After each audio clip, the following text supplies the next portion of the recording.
Have you guys ever wondered about this? Why is it that you can pull a -1 out of a negative number? For example, a -5, why can you make it -1 times +5? So today, we're going to do a simple, elegant proof using the very first principles that we all learn, but we kind of glance over and not realize that they're so important for everything. All right, let's go. First thing we have to establish is 1 times a number is that number. So for example, if you have 1 times 5, that's 5. Let's break this down. Why? If you have 1 of something, then that's something, right? So you have 1 of a million, then that's a million. If you have 1 Jerry, it's a Jerry. So 1 times X is an X. That's the first thing we have to establish. The next basic thing we need is called the distributive property. I call this the unsung hero of all of math, basically.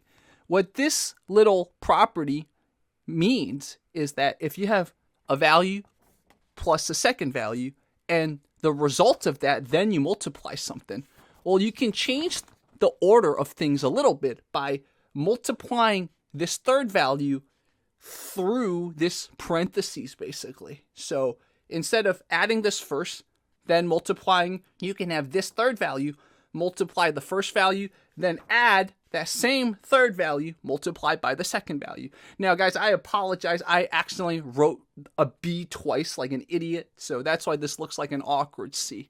But maybe a better way to have explained this, I should have put a C here, and A plus B, and then that way the C distributes through. But anyways, this is a very basic property, and maybe I should do a separate video just on the distributive property. What do you guys think about that? But anyways, I'm going to assume you guys know the distributive property, because even if you don't fundamentally understand how it's derived, you've had this pounded into your head since probably 3rd grade, okay? So I'm going to assume you know this. The next one, this is also a very underrated little property that I think a lot of us don't fundamentally apply when we get to higher math, but this is so important. This is called the commutative property. Basically, when it's addition or it is multiplication, the order doesn't matter. You can do it whatever order. So in this case, we have 2 values multiplied. We can switch the order. We can take that second value multiplied by the first value. It's the same thing. So I'm going to assume you guys know this, okay? So we have those 4 little things, and we are going to work some magic. So imagine 1 minus 1 equals 0. So if you have one thing, you take away that one thing, what do you have? Nothing, right? 0 means nothing. So 1 minus 1 is 0. I don't think that's too hard to understand. So we can also write that as, instead of 1 minus 1, we can do 1 plus a -1. And if you can't fathom that, a way to do it is to draw a number line.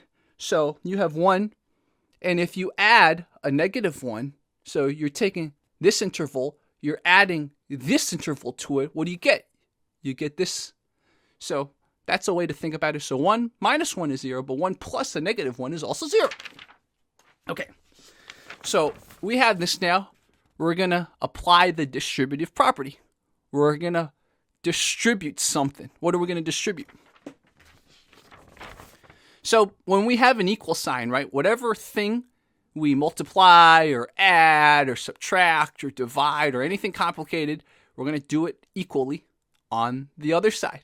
So in this case, we're going to multiply an x to both sides of the equation. So 1 plus a -1 equals 0. We're going to multiply x to both sides. First thing to know is we're going to apply that distributive property. Again, the distributive property.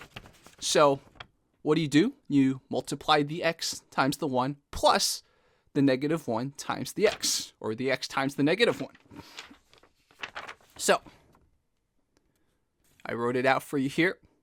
Now, we know that anything times 0 is 0. If you have nothing and you say, well, I'm going to add up multiple nothings, well, that's still nothing, right? So that's why anything times 0 is 0. Now, we already showed in the beginning, anything times 1, it's itself. And so now we're left with this. So now, if we subtract the x on both sides, we can get rid of the x here. And then on this side, we just have a -x. So now why can we write it as -1 times x equals -x? Again, the commutative property, right? This times this, the order doesn't matter, so we can flip it around. -1 times x equals -x. So what did we just prove, guys?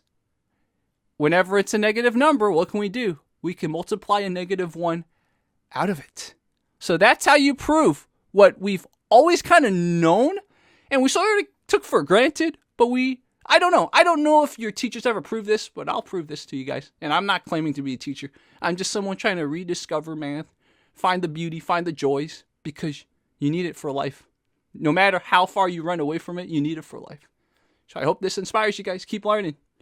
Shout out Professor Harrington for getting me to think about this stuff.